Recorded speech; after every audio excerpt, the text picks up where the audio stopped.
The candle on Nicholas Wycomb's desk had burned down 2 inches since he last moved, and the brandy glass at his elbow had not been touched in 3 hours.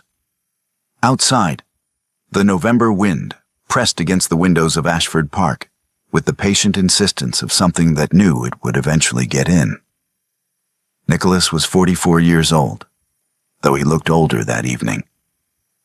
Older in the particular way that men who have spent years punishing themselves tend to look, as though the skin has memorized the expression of guilt and simply holds it now. Even in stillness, he was not reading the papers spread before him. He was not doing anything at all. He was sitting in the dim study where his father had sat before him, in a chair that had absorbed 40 years of Wycomb's silences, and he was waiting, though for what he could not have said. When the door opened, she was wearing her traveling cloak. He did not notice the small valise at her feet. He had not looked at her properly in months. 8 years earlier, on that same November night, Charlotte had stood in that doorway for a long moment before she spoke. She was 31 years old and 12 weeks pregnant, and she had spent the afternoon sitting in the drawing room with a physician's letter in her lap, reading it until the words arranged themselves into something she could hold without her hands shaking. The letter had been addressed to her, not to Nicholas. She had answered the door herself, which was unusual enough that she had known, before she opened it, that the news would be of a kind she would not want the household to overhear. She had folded the letter and placed it in the small leather case she kept in the drawer of her writing table. Then she had sat for 2 hours and thought about what it meant and what she intended to do with it, and she had arrived at a decision that felt, in the moment, like the bravest thing she had ever chosen. In the years afterward, she would not always be certain it was brave. But she had made it, and she had kept it, and so there she was in the doorway of his study at 9:30 in the evening, watching her husband stare through the papers on his desk, and she had said his name twice before he looked up. Charlotte. He said it as though recalling a word in a language he had once known. "I wanted to say good night," she said. It was not what she had intended to say. She had intended to say a great many things. To sit across from him and begin, carefully, the conversation that the physician's letter required. But she looked at his face in the candlelight and saw a man she no longer recognized, and the words she had prepared arranged themselves back into silence. Nicholas looked at her for a moment. Then he looked back at his desk. "I'm tired of looking at you," he said. The sentence landed in the room without drama. He said it the way a man says something he believes to be a private thought, without venom, without intent, with only the flat exhaustion of someone who has been carrying something heavy for so long that he has forgotten the carrying is unusual. He meant himself. He had spent 6 months drinking and becoming his father, and hating the man Charlotte was looking at every time she entered a room. And what he meant, in that moment, was that he could not bear to see his own reflection in her concern. He did not know she could hear it any other way. Charlotte was quiet for a moment. "I know," she said. She closed the door very quietly behind her. Nicholas sat for a while longer. The candle guttered. He told himself she had gone upstairs. He told himself that in the morning he would find the words he could not locate tonight, that there was time, that there was always time. He poured the brandy down his throat and poured another, and sat with it untouched, and told himself the same things in a different order. The fire burned down to ash. It was her maid who came to him at midnight, a young woman named Polly, who had been with Charlotte since before the marriage, who appeared in the corridor outside the study with her eyes red and her cap askew, and who said, in a voice that was trying very hard not to break, "My lord, I cannot find her ladyship anywhere." He searched the house himself. Every room, every corridor, the kitchen, garden, the stables.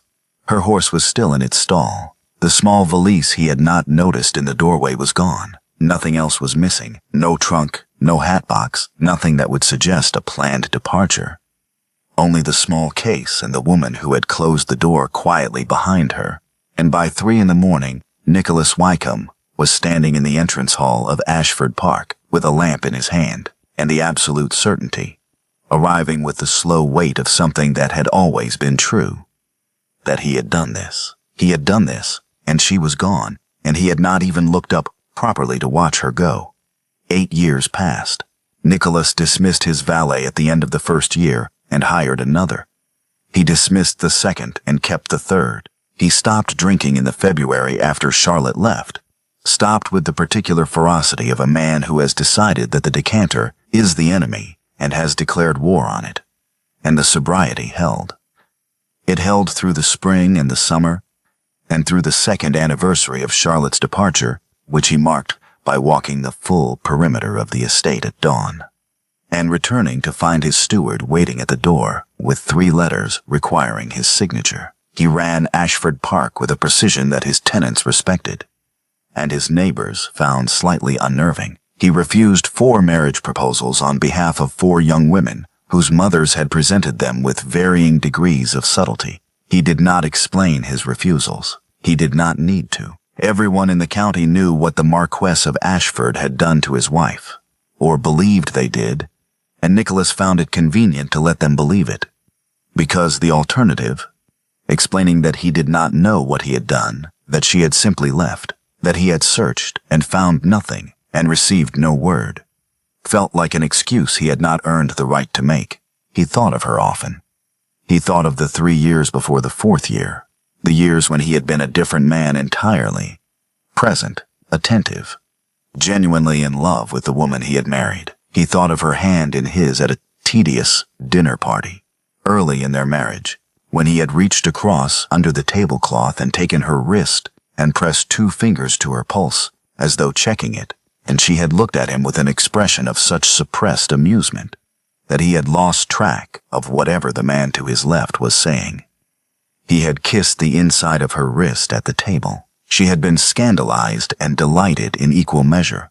He thought of that moment with a regularity that he recognized as unhealthy and could not stop.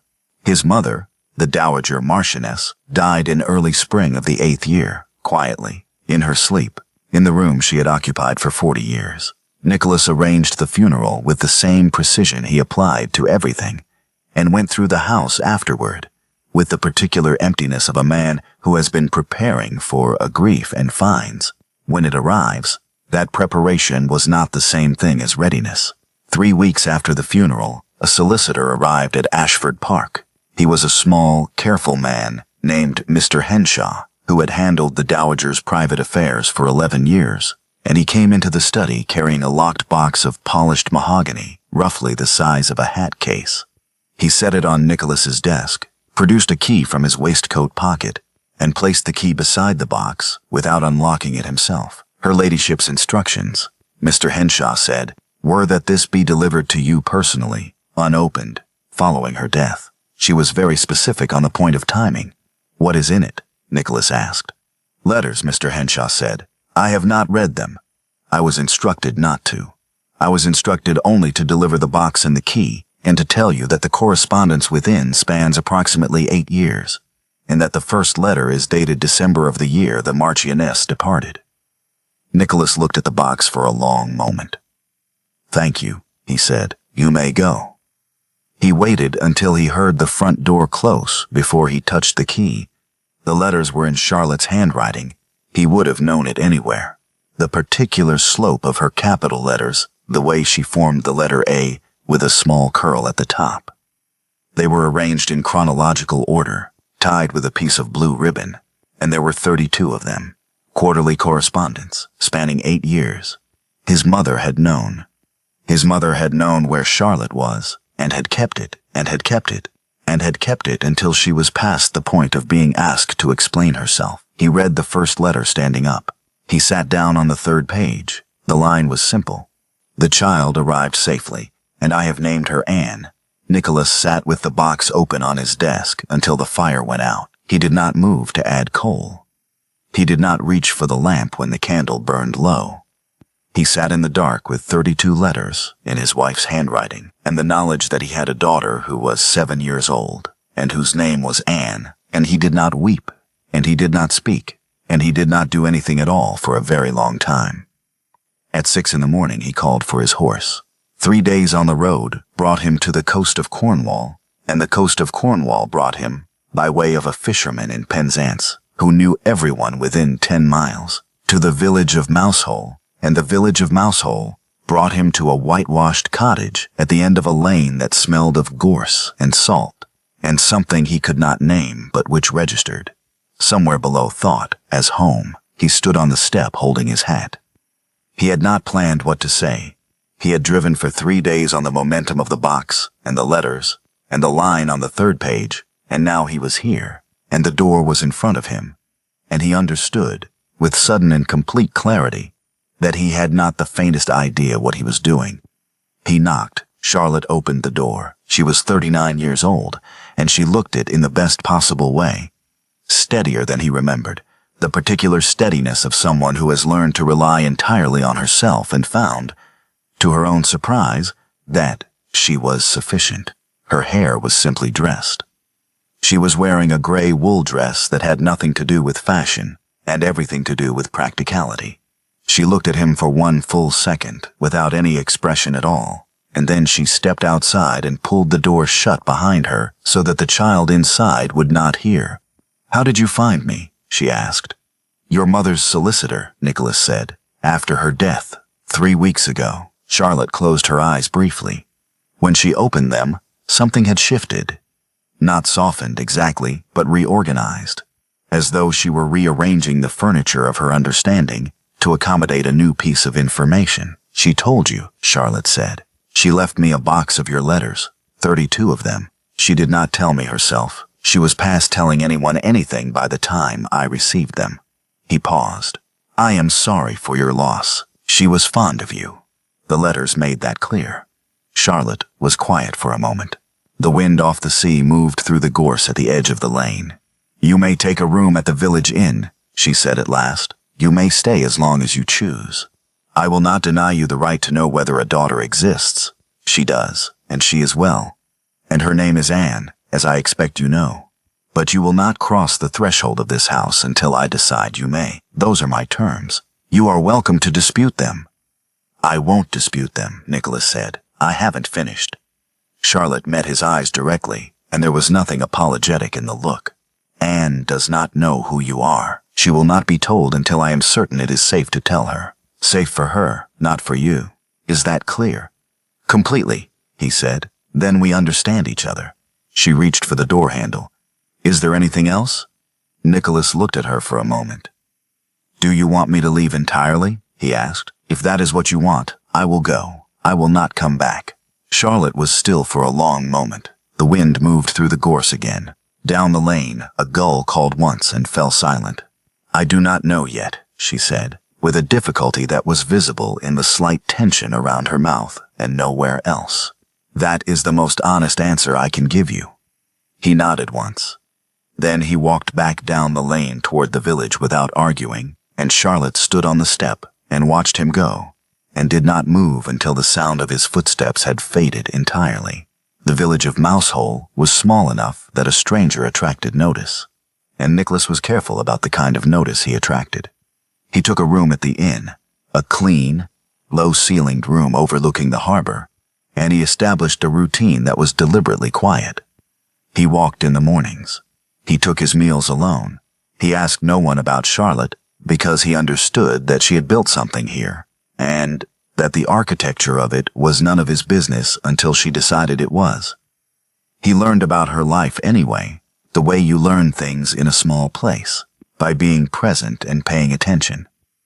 He learned that she taught 3 mornings a week at the small school near the church, and that the children were fond of her in the particular way. Children are fond of teachers who do not condescend to them. He learned that her closest friend was an old fisherwoman named Mrs. Penrose, who had a face like a cliff and a laugh that carried across the harbor, and who seemed to regard Charlotte with the uncomplicated affection of someone who had decided, long ago, that this woman was worth knowing. On the second day, walking the cliff path above the village in heavy wind, he saw Anne. She was 100 yards ahead of him on the path, too close to the edge, not recklessly so, but close enough that the wind was a concern, and she was 7 years old and absorbed in something she was examining on the ground, and Nicholas felt something move through him that was entirely unlike anything he had felt before. He did not call out. He was afraid that if she turned suddenly toward his voice, she would step wrong, and he was also afraid, in a way he could not entirely account for, of frightening her. So he walked parallel to the path along the grass above it, keeping her in sight, saying nothing. Charlotte arrived from the other direction, 2 minutes later, moving quickly with the purposeful stride of someone who has counted the minutes since a child left her sight. She reached Anne and crouched down beside her, and whatever she said made the child laugh.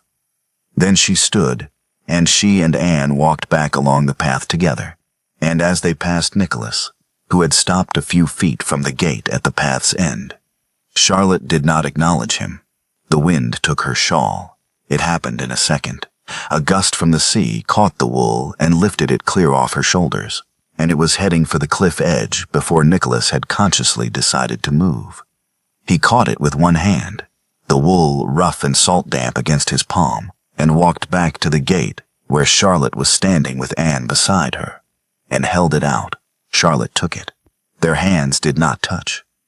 "Thank you," she said, in the tone of a woman accepting something from a stranger. "Of course," Nicholas said. Annie looked at him with a frank, measuring assessment of a child who has not yet learned to disguise curiosity as politeness. She was dark-haired, like Charlotte. She had his eyes. He had not been prepared for that. "Come," Charlotte said to her daughter, and they walked up the lane to the cottage, and Nicholas stood at the gate until they were inside. Each night at the inn, he wrote a letter to Charlotte. He wrote about the things he had thought about during 8 years of silence, about his brother, about the drinking, about the particular quality of the guilt he had carried, about what he should have said and when and how. He wrote carefully and at length, and when he had finished, he folded each letter and carried it to the grate and burned it, because he had not been given permission to send her anything, and because the letters were not, he suspected, the kind of thing she needed from him right now. They were the kind of thing he needed to write. On the 7th day, a note arrived at the inn. It was in Charlotte's handwriting, 3 words on a folded piece of paper. Sunday service, the back pew. Do not approach. He was at St. Buryan's before the bell stopped ringing. The church was old stone and salt air, and the congregation was small enough that Nicholas's presence at the back was noticed, and, with the polite discretion of Cornish Methodism, ignored. He sat in the back pew and watched Charlotte and Anne settle in their usual place 3 rows from the front, and he did not look away for the entire service, not because he was cataloging or assessing, but because after 8 years of a face known only in memory, the fact of her in a room was something he could not take for granted. After the service, on the path between the gravestones, Anne stopped. She turned and pointed at him with the directness of a child who has not yet learned that pointing is rude, and she asked her mother, "Who is that man?" Charlotte knelt down. Nicholas, 2 paces behind, moved without thinking, placed his hand briefly on her shoulder, steadying her, asking permission in the only way available to him. Charlotte did not move away. She answered her daughter without looking up. "He is a friend of your grandmother's," she said. "He has come a long way. Why?" Anne pressed. "Because she was important to him," Charlotte said, "and he wanted to pay his respects." Anne considered this with the same measuring expression he had seen on the cliff path, then apparently decided he was acceptable, and took her mother's hand and walked toward the gate. Nicholas stood among the gravestones for a moment longer, Charlotte's shoulder still warm against the memory of his palm. The following Sunday, a note arrived at the inn before breakfast. Tea at the cottage. Tuesday at 2, while Anne is at her lessons. Come to the side door. The cottage parlor was small and low-ceilinged and full of the particular warmth of a room that has been lived in by someone who knows exactly how they like it. Books on every surface. A child's drawing pinned above the fireplace, a house and a sea, and 3 figures that might have been people or might have been birds. A cat asleep in the chair by the window, which did not move when Nicholas entered and showed no intention of doing so.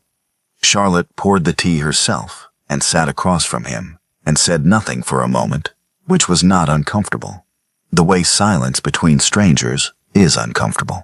It was the silence of two people deciding where to begin. "She doesn't know," Charlotte said at last. "Anne. She has asked about her father twice, and both times I told her that he lived far away and that I would explain when she was older. She accepted that.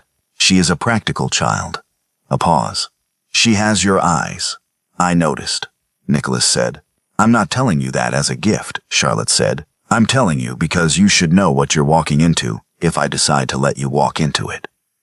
She is 7 years old and she has a life here and friends and a routine that works, and I will not disrupt any of that on the strength of your good intentions. I understand. Do you?" Charlotte looked at him directly. 8 years in Hampshire, Nicholas.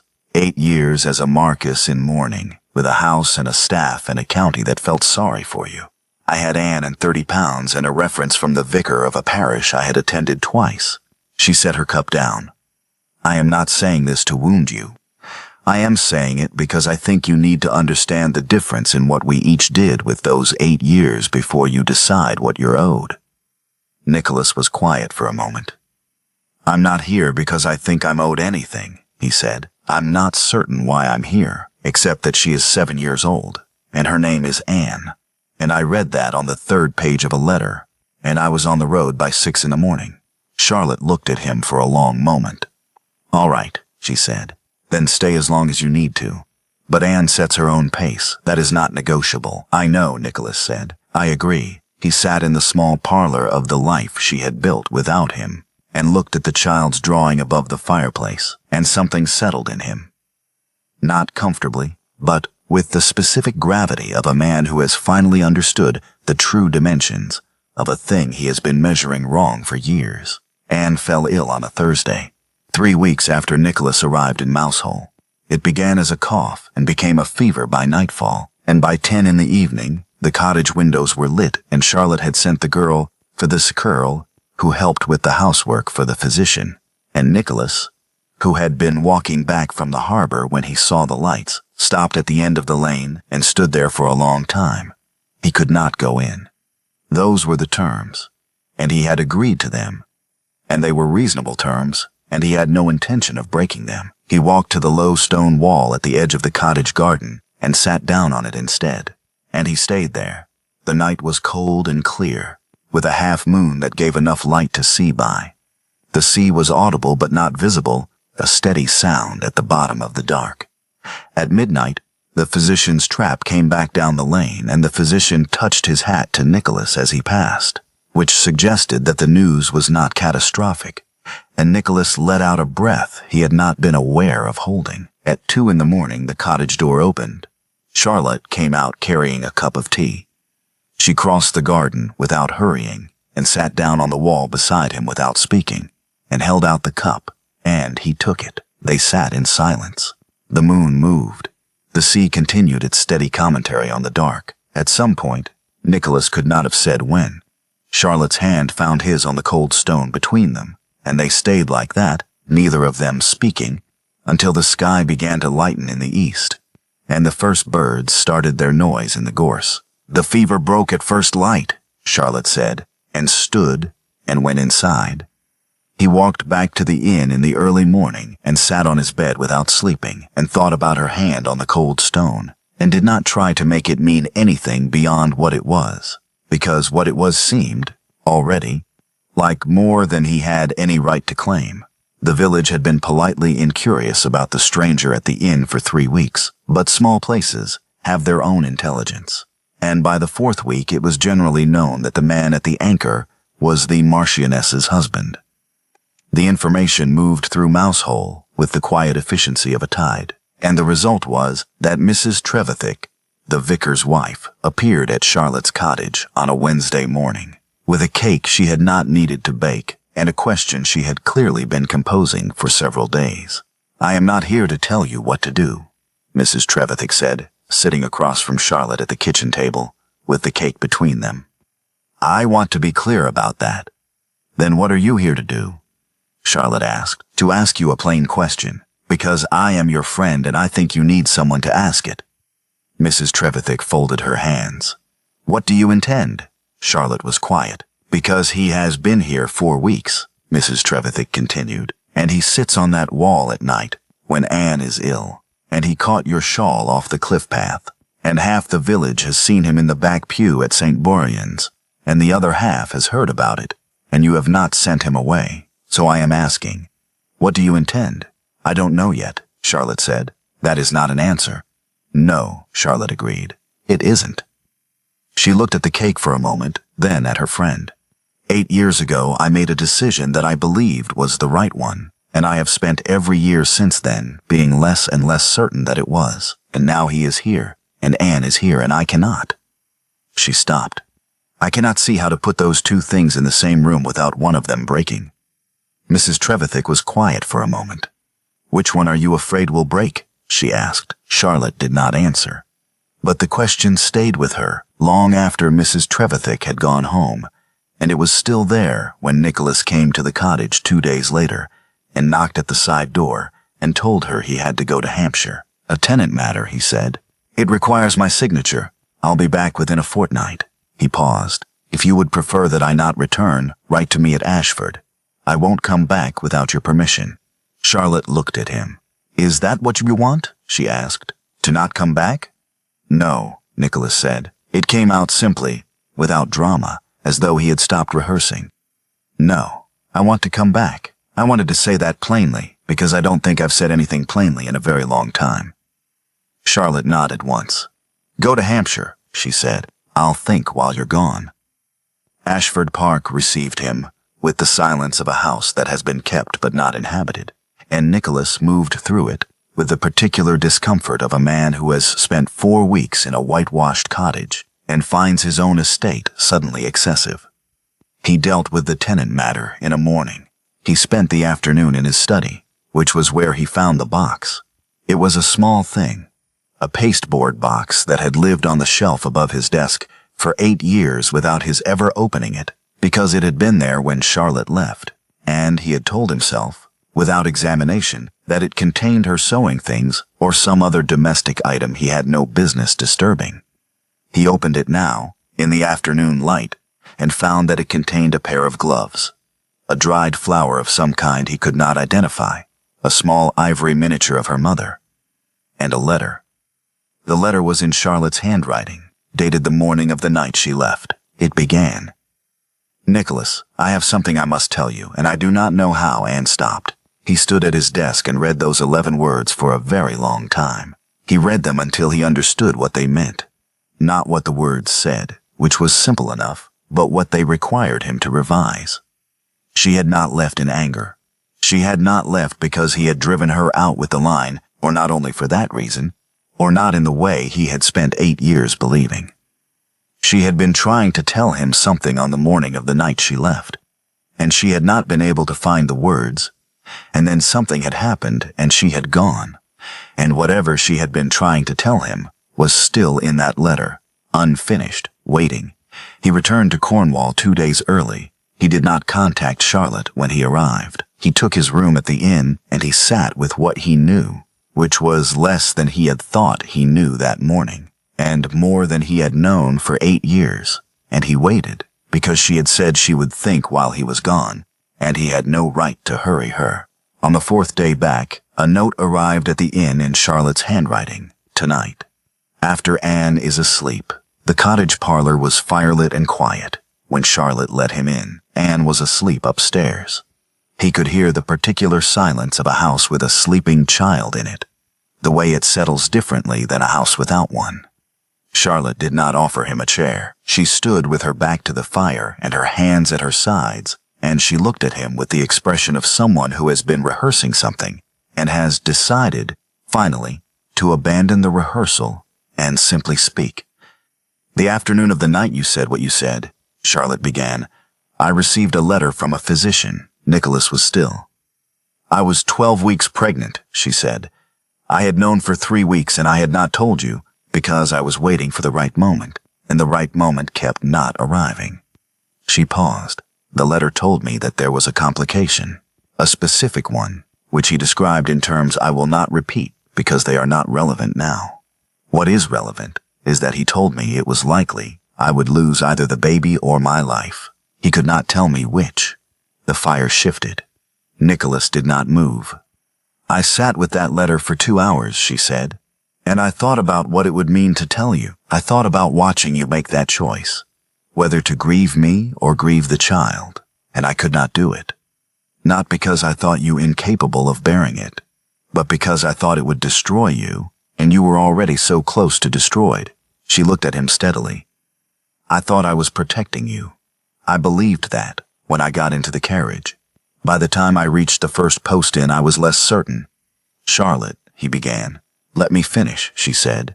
The complication resolved. Against the odds, against the physician's expectation, it resolved, and Anne was born safely and I survived. And by that point, I had been gone 4 months, and I could not imagine what letter I could write that would not sound like a manipulation. Look, I have survived. Here is your daughter. Please forgive me.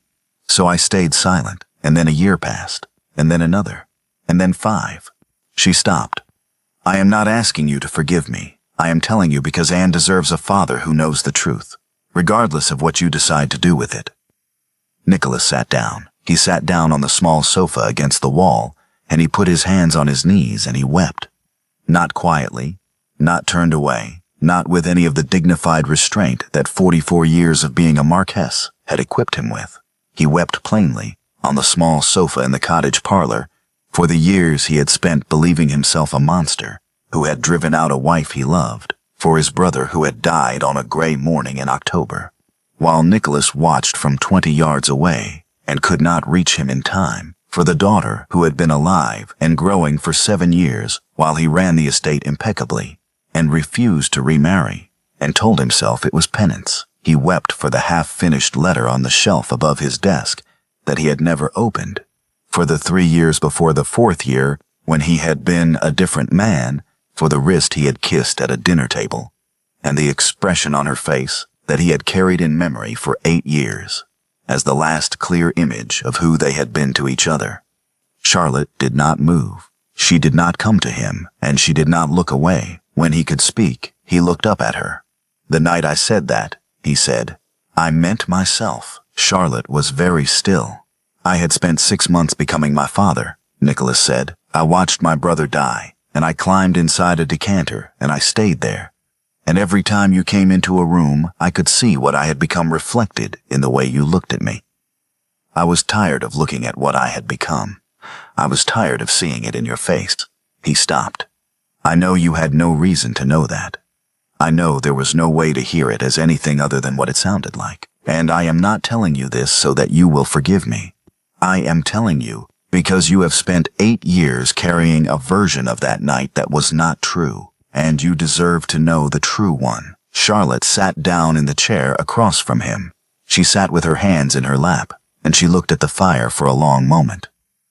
I have also spent 8 years not forgiving myself, she said at last, for leaving without telling you, for staying silent when I should have written, for letting you believe something that was not entirely true. She was quiet. I don't know that either of us has very much ground to stand on. No, Nicholas agreed. Then I will tell you my terms, Charlotte said, and you will tell me whether you can keep them. She met his eyes. Complete sight or nothing. I will not do this halfway, and I will not do it in secret, and I will not pretend to Anne that you are anything other than what you are. She sets her own pace. You do not push, you do not press, you do not try to buy her affection with presents or promises. You show up, consistently, and you let her decide. Yes, Nicholas said, all of it, yes, and if at any point it becomes clear that your presence is hurting her, then I go, he said, without argument. Charlotte looked at him for a long moment. Then she nodded, once, and stood, and walked to the window, and he understood that the conversation was over, not ended badly, but finished, the way a thing is finished when it has been said completely. He was at the door when she spoke again. Nicholas. He turned. I will tell Anne in the morning, Charlotte said. Come to the garden at 10. The cliff path above the cottage was empty at dawn, and Charlotte was already there when Nicholas arrived, standing at the edge where the gorse fell away to the sea below, watching the light come up over the water. Neither of them had slept. The air was cold and clean, and the sea was the color of pewter, turning gold. They stood side by side without speaking for a while, and then Nicholas said quietly, I don't know how to be a father to a 7-year-old who has never met me." Charlotte turned to look at him. "You'll learn the same way I did," she said. Badly at first, and then better. And then she kissed him. Once, slowly, with the deliberate quality of someone who has considered all the alternatives and arrived at a decision. Not a return to something lost. A choice made in full sight of everything it cost. Anne met him in the cottage garden on a Tuesday morning, in the particular way children meet things they have been told about. With a combination of prior knowledge and fresh assessment, measuring the reality against the description, Charlotte told her plainly, without softening it. "This is your father. He has been away a long time and he has come to know you. If you would like to know him." Annie studied him for a long moment with his own eyes in her face. "Do you like to draw?" she asked. "I don't," Nicholas said, "but I would like to learn." She turned the answer over in her mind. Then she went inside and fetched her paper. The autumn passed in the way that important things sometimes pass.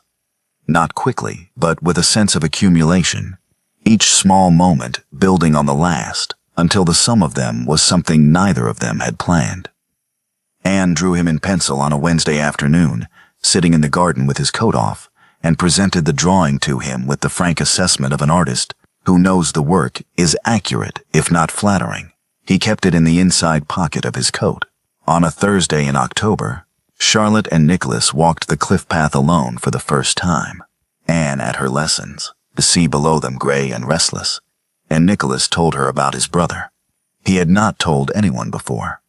He told her about the morning in October 8 years ago, the riding accident he had witnessed and could not prevent, the particular quality of helplessness that had preceded the drinking. And Charlotte listened without interrupting, and when he had finished she said only, "I know. I could see it happening, and I didn't know how to reach you. It was not absolution. It was something more useful. The simple recognition that they had both been in the room, both failing, both alone. In November, he asked whether he might write to her between visits. Yes, she said. Write. In February, on a cold morning with snow threatening on the horizon, Charlotte appeared at the inn while he was finishing his breakfast and sat down across from him and said, without preamble, "Would you like us to come to Hampshire?" Nicholas set down his cup. "Yes," he said, "very much. Then we'll come in spring," Charlotte said, "when the roads are better." They came in April, when the gorse was in flower on the Cornwall cliffs, and the Hampshire lanes were running with the particular green of an English spring that makes everything look new and slightly improbable. Charlotte and Anne arrived at Ashford Park in the late afternoon, and Nicholas was at the gate. Not in the entrance hall, not at the top of the steps, but at the gate, where he had been for the past half hour, without being able to explain why. Anne got out of the carriage first and looked at the house with the frank appraisal she applied to everything, and said, "It's very large." "It is," Nicholas agreed. "Do you know all the rooms?" "Most of them," he said. "Can I see the ones you don't know?" Charlotte stepped down from the carriage and stood beside him as Anne walked ahead of them toward the house, already exploring, already measuring the place against some internal standard she had not yet disclosed. "She's going to reorganize everything," Charlotte said. "Good," said Nicholas. It needed it. The estate was unrecognizable from what it had been 8 years ago. Not in its bones, which were the same stone and timber they had always been, but in its spirit. Nicholas had rebuilt it sober, room by room, against a future he had not believed he had, and the result was a house that felt, for the first time in his memory, like somewhere a person might actually want to live. In the library at dusk, after Anne had gone to bed and the house had settled into its evening quiet, Charlotte closed the book she had been reading and looked at the fire, and Nicholas extinguished the lamp. The room was warm and dark except for the low glow of the coals, and neither of them spoke, and the silence was entirely different from the silences of 8 years ago, full rather than empty, chosen rather than imposed. The morning came with clean light through the library windows, and Nicholas was at his desk when he found it.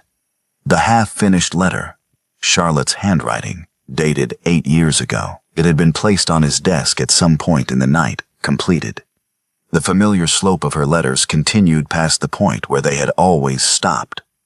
Past Nicholas, "I have something I must tell you, and I do not know how," and went on for 3 more pages. And he read all of it in the morning light, the physician's letter, and the fear, and the road to Cornwall, and the years of silence, and the daughter, and the slow, difficult journey back toward the man she had loved before grief had made him someone else. The letter ended with a single line, written in the same careful hand, in ink that was still faintly fresh. "I am coming home." Nicholas sat with the letter until the sun had fully cleared the horizon, and Anne's drawing of 3 figures on a cliff, pinned above the mantel where the family portrait used to hang, caught the light and held it. Outside, somewhere in the house, a child's voice asked a question, and a woman's voice answered it, and the sound of them moved through Ashford Park like something that had always belonged there, and had simply, at last, found its way in.